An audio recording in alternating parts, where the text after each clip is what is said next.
Doug sent out the real estate stats in a different format than what we've been doing with a chat GBT style. And I sent him a note last night saying, really cool, love it. And let's show everybody in the world how to do it. And then we as a company will enhance from now on how we make our, if you want to call them bricks, for your advertisement, where we take each neighborhood, make it look prettier with a great description like Doug did, and then everybody can cut and paste and put those into their websites, their obviously their blogs, and any social media platform that will take it. And then you can add a video link yourselves to explain why the stats are what they are when it's called Marpole, Cole Harbor, Port Moody, you name it. You got to give your personal touch on it, because that's what your viewers and your customers expect from you, is a professional explanation of the stats and why they are. Because you have the stats aren't really telling the story. You're telling the story of why. There could be something that happened in that marketplace, a building that just completed and 72 listings just came up or something like that. So anyway, there you go, Doug. There's your intro. You're not on your sailboat with he used to have a sailboat for his background. So here he is. Well, thanks for the intro, Mike.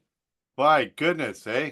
Like cheese and crackers, and haven't had such a good intro here. Let me just get this here done. And we'll just kind of, let's see here. These guys, keep it down, will you? I'm doing a Zoom meeting. Come on. What the heck here? It's all in the presentation, isn't it now? Okay, so here's what we started with. And can you guys see my screen here?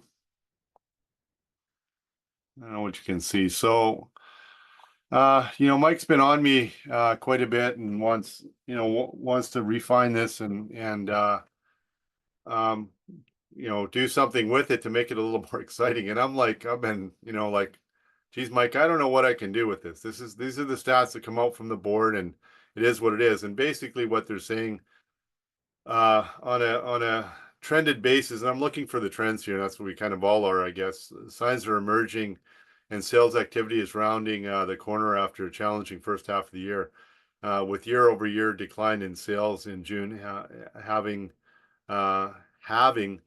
the decline we saw in May. So they're expecting this momentum continues. It may not be long before sales are up year over year, which would mark a shift towards a market with more demand than the unusually low demand we've seen so far this year. So we go back into the sales to listing ratios by property type: 9.9 for detached, 16.9 for attached, 13.9 for apartment. Rolling down pricing wise, everything's kind of holding a little bit. Houses, it's a 3.2 decrease from 2024. For apartments, 3.2 decrease from 2024, a 1% decrease compared to May.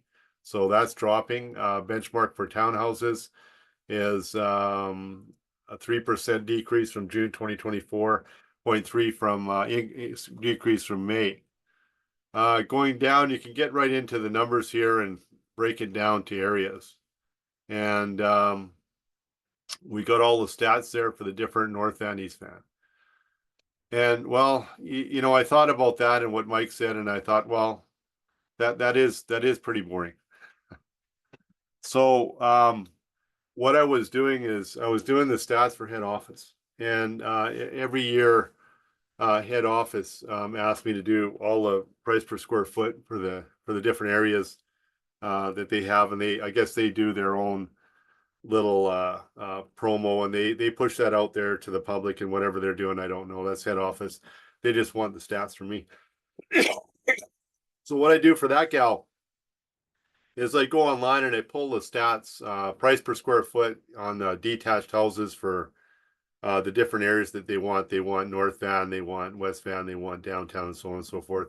They also want the the stats for apartments downtown, West End, all that stuff, price per square foot. So what I do is I go on to Paragon and I go to the stats center there, and you all know where that is, and I hope you do anyway. If you don't, you're kind of missing out. But anyway, I download the graphs, and what the graphs do is they give me when I download the link to the graph, what it does is it gives me an ongoing link that's interactive. So if when I send her the link and it shows what the price per square foot is this month, when she looks at that same email next month, it'll have the price per square foot updated on her email for next month. So she can, she can use those links for the whole year. They expire after a year. So I'm providing them with information throughout the year without doing it once. So I thought, well, maybe I can automate kind of what I'm doing for the office and for you guys and for Mike, and instead of reading off what you've already got is that the press release or the news release from the real estate board. And yeah, nobody breaks it down, and it's nice to have it done in the office for you and kind of go over to that. And every month we should be doing that one way, shape, or form. But with the way things are going in the world and the automation and the AI and all that stuff, like Mike says, we can probably do better. So I tried. I said, okay, well let's see what I can do. Maybe I can do this a little better. And instead of this boring kind of monologue that I do on stats, which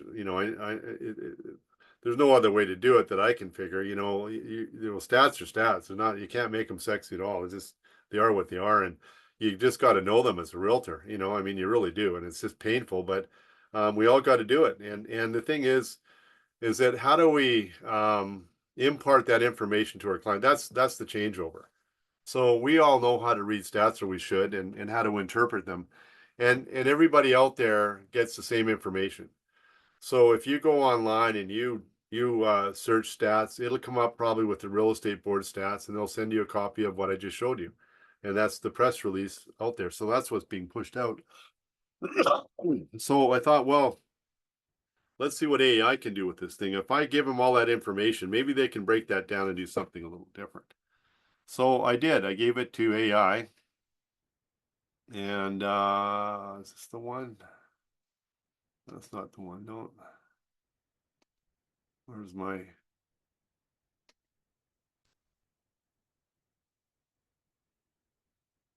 No, that's not the one. Sorry, guys. I gotta find. There's so many screens here. I do too many things. So let's see here. Where's my Zoom here? Share. I think it's this one.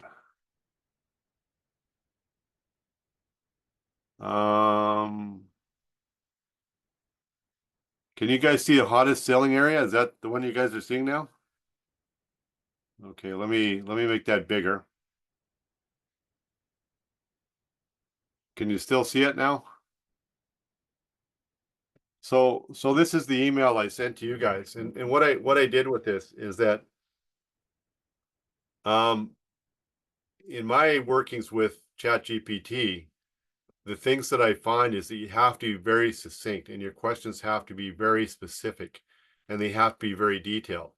So back to that article I read about dealing with ChatGPT and putting your information in there is number one, you have to, pretend you're talking to a 5-year-old and explain it what you want to them.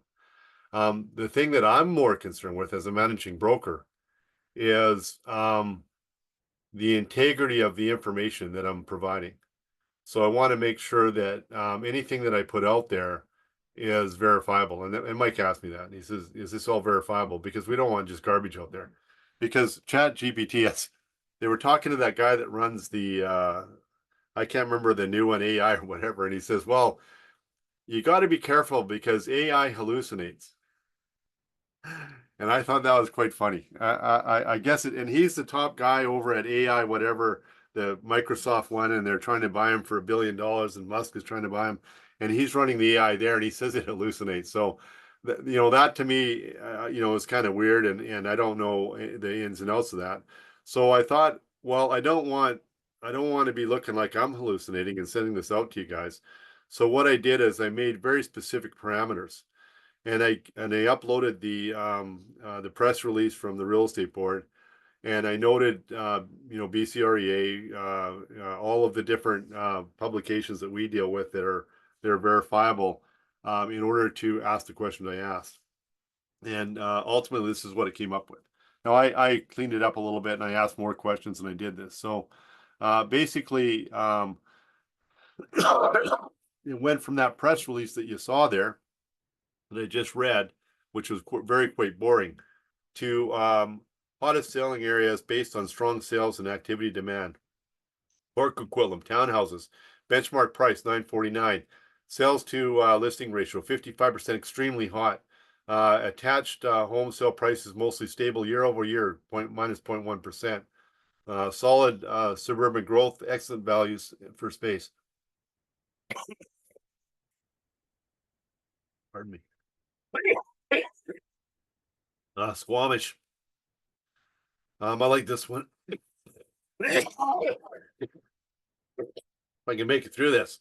You can do it, Doug. You can do it. Detached. I got my water. I'm going for it. I got a cough drop here. So detached home price growth plus 8.2 year over year. Townhouse price growth plus 2.2 year over year. Popular with outdoor enthusiasts and remote professionals. One of the few areas with consistent price appreciation, which is exactly right. North Vancouver, detached home prices 2,214,000. Sales slowing slightly, but townhouse and apartment prices up. Good for move-up buyers wanting community and outdoor access. Now, I'm not going to go through it all, guys, but you have a copy of all this. And it goes through Burnaby North, Burnaby, Port Moody. Best areas to buy, value, stability, growth potential. Maple Ridge, townhouses 773, apartments 514. Prices softening slightly, great affordability. Good for first time buyers and investors. Well, that's exactly what you guys want. That's what you want to put out to your clients. Sorry about the coughing, guys. Not much I can do about it. It literally sounds like you're dying, dude. I am. Well, I am, but I ought not be talking. I should shut up. So anyway, and then I also asked it, give me the best places for buyers and the best places for sellers. And, at the bottom line, the summary of that is for buyers, plenty of listings, 17,000 active listings, 43% above the 10-year average is absolutely true. Balanced market, 12.8, so absolutely true. You did. Best deal, I found Richmond, it. New West Maple Ridge.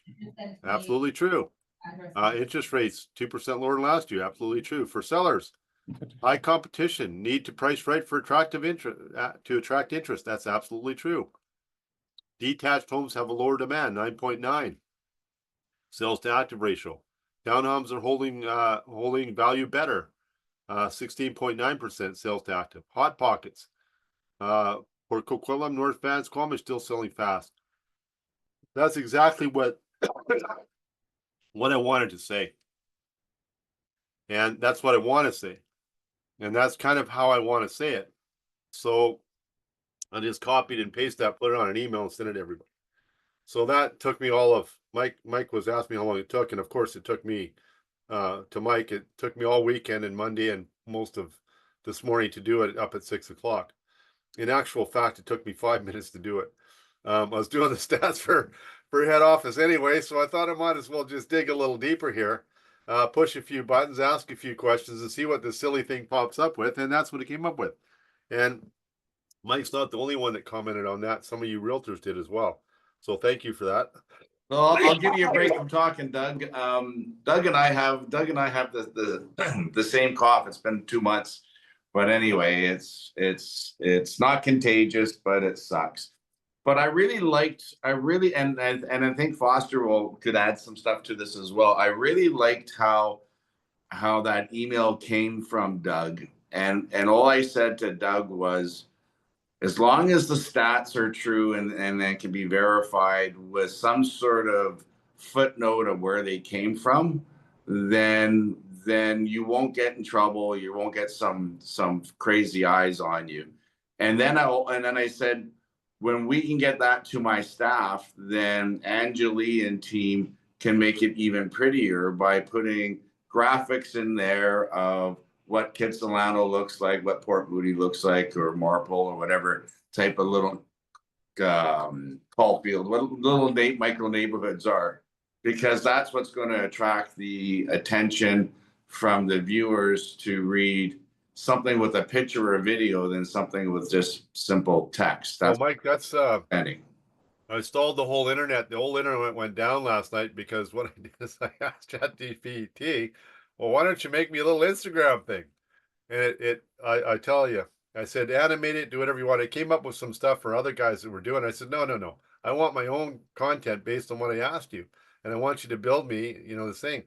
And the whole thing, my phone just died. Everything went dead. So I think it can do it. It was trying to build an animated like it's got little slides. It said it's going to give me 4 or 5 slides that I can put on the internet, but it never happened. So I was going to wait until I was doing that at midnight last night, messing around, and not a good time to do it. But well, Rhiannon, you know how it is. You're Well, kind yeah, of let's you're ask messing around Foster. and shit. So what is his missing pieces?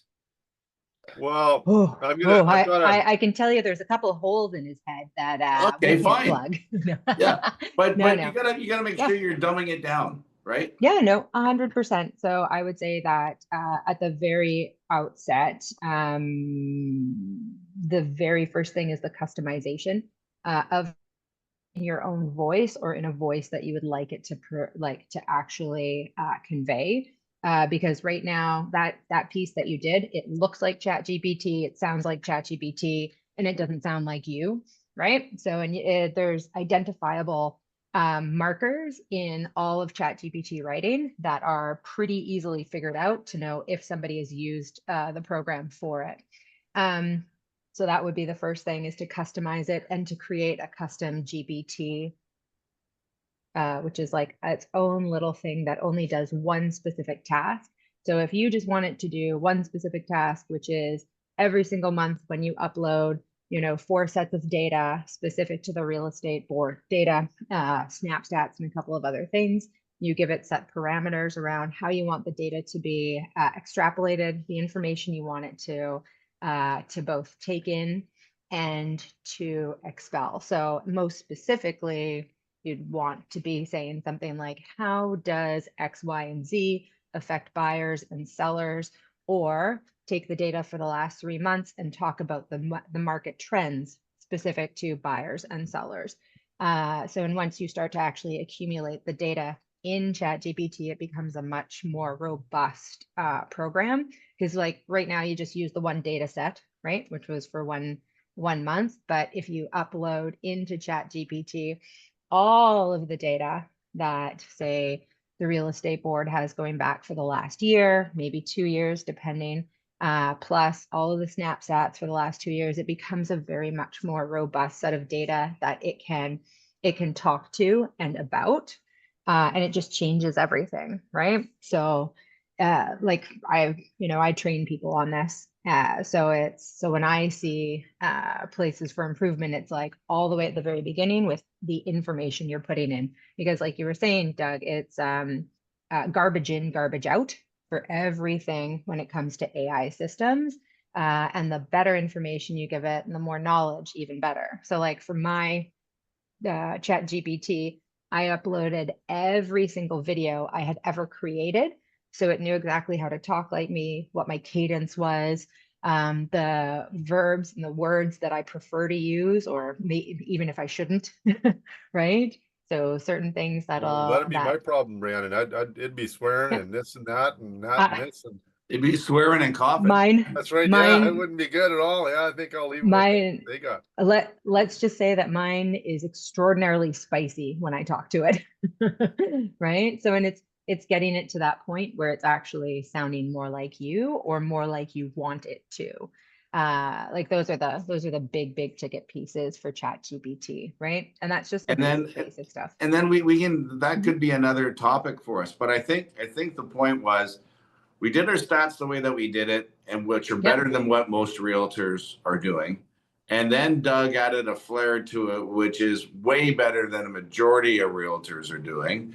And then if we can take it to the next step and take the Foster course, or the words of wisdom from the Fosters of the world, we can be the best at quoting the stats to our viewers and to the to our customers and our friends, and to the viewers, than what anybody else is out there doing, because that's what's expected about us. That's why I kept talking to Doug about, let's keep making it a little bit better, because we can.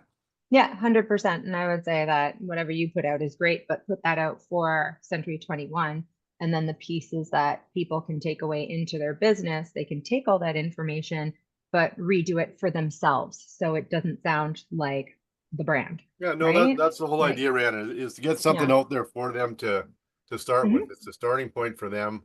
I'm not dealing with their clients. I don't expect them to send that out. And like Mike says, they got to take that and personalize it, and then push that out. And with your help and with, I don't know, the AI modifications, I'm sure you can go nuts on it. You know, I don't have a lot of time to go nuts on it. I kind of get busy with it for a couple of days.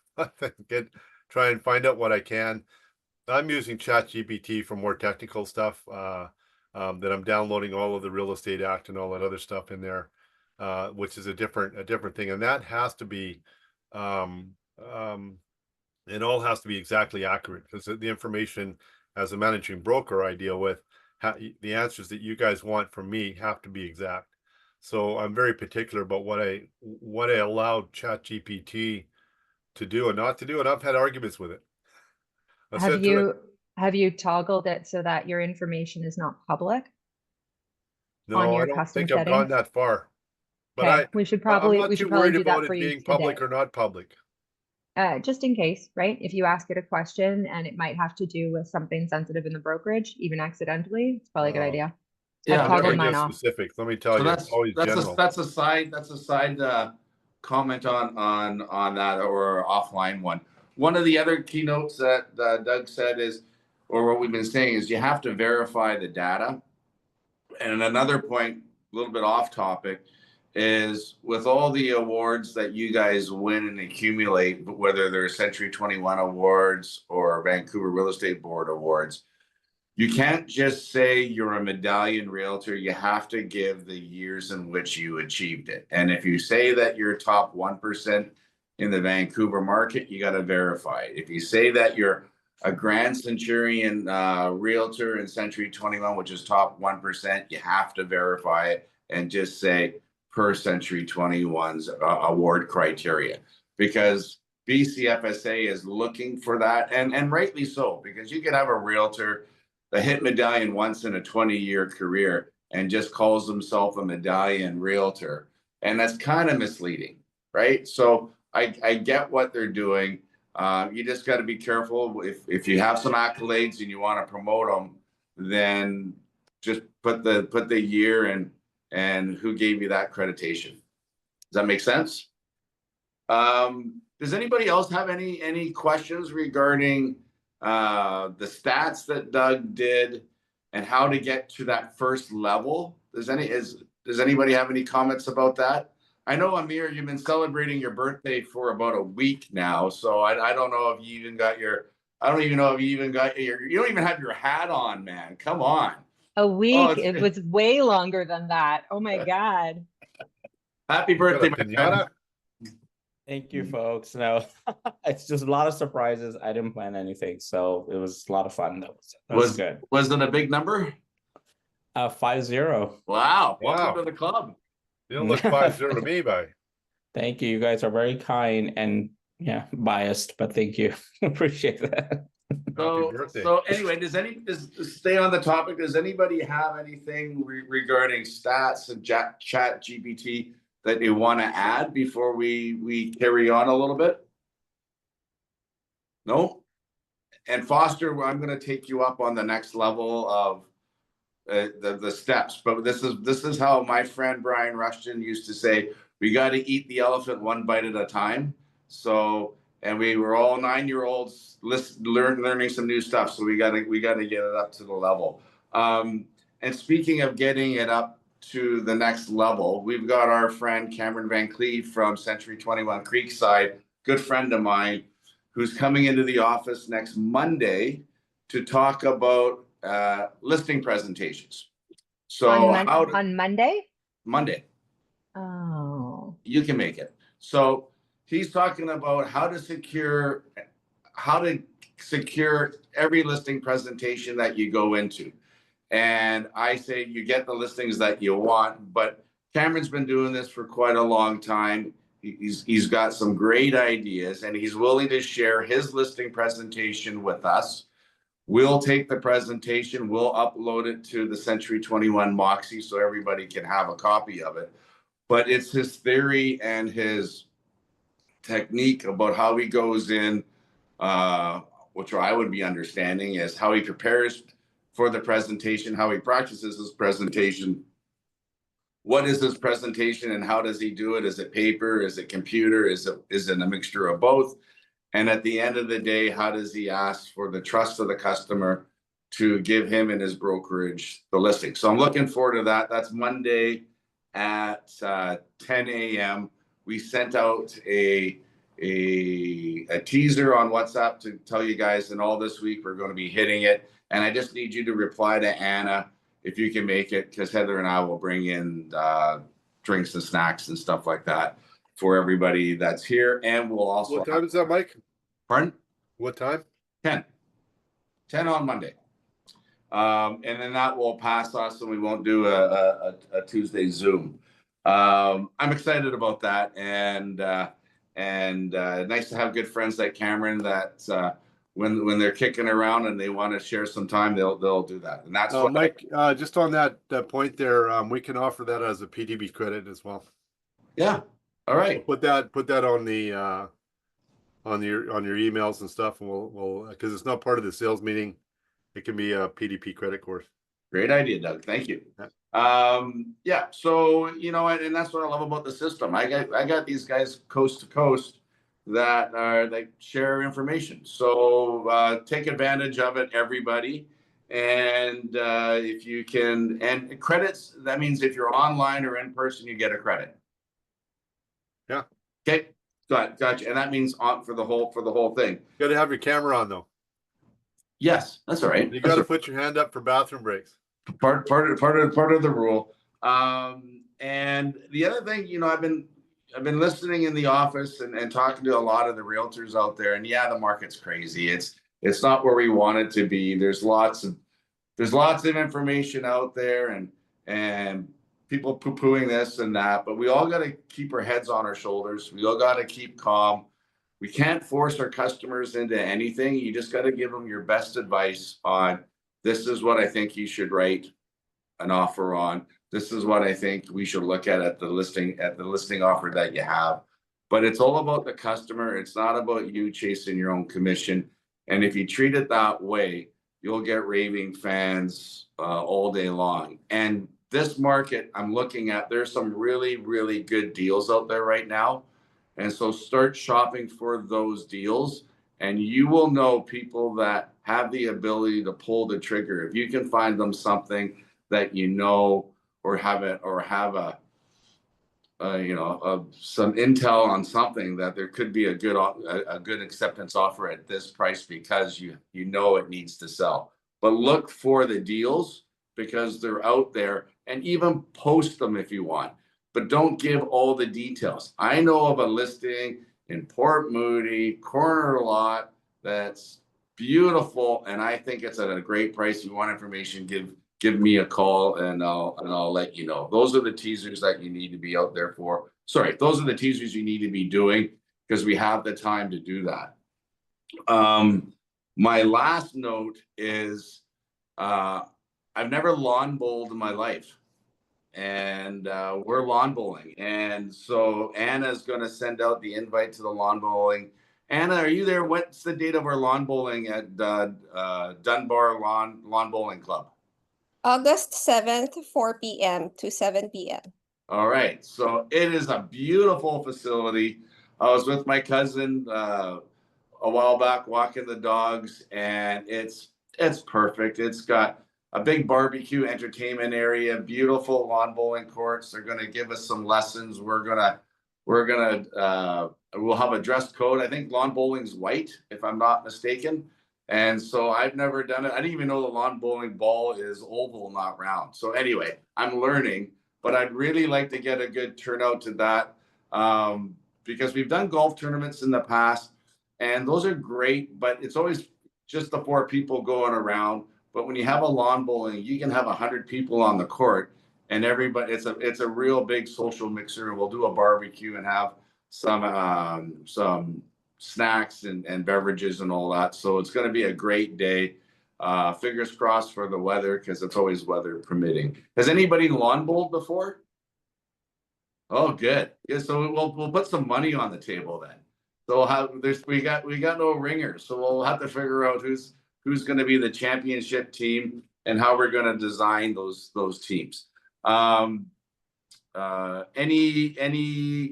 questions about that? And also, any needs and wants? Does anybody want to share an idea or something that they've learned over the last week or two that's of value to talk about in this great room that we have? No birthday stories? Okay, well, we don't, that's fine. So next Monday, Cameron Van Clee, Central Toronto Creekside listing presentation, how to do an amazing listing presentation. And even if you have one yourself, I'd always sit and listen to this one, because there might be a couple of bits and pieces that you can add to your tool belt on how to do a better job than what you're doing today. I think that's the end of the meeting, my friends. And does anybody have anything else? Oh, and I'm going to give Ms. Foster some creditation. She's got some ideas on team meetings. So we're restructuring our team meetings. I've said it before, but this summer, the staff and I are going over, and starting in September, we're going to have a 6-month launch of getting structure in real estate, from listing presentations, buyers, offers, social media, everything that's in this book. And we're going to keep running it consecutively. It's going to be on a calendar, so you know what's coming up. It's going to be in sessions, so it'll be, 1 month will be one topic that we're going to kill in a month. I appreciate you, Rhiannon, for doing that. She doesn't know it, but she's going to be volunteering in it a little bit too, which I know she's going to love. And anybody else for those topics are more than welcome to take the floor and help out. But it was a good meeting, Doug. I was impressed. That was a great start. And like I said, the stats are the stats, but we were doing stats better than most. That stat that Doug came out was better than what we were doing. And for a couple more tweaks, we will be the best marketing stats, the same numbers, but it's going to look good. It's going to flow, and it's going to make you look better. Your customers and your followers appreciate you more, because you're doing that much better than what everybody else is doing, or probably that much better. So thank you for your time today, people. And if you have any questions, I will be here, and you can call me or see me anytime. Come in the office.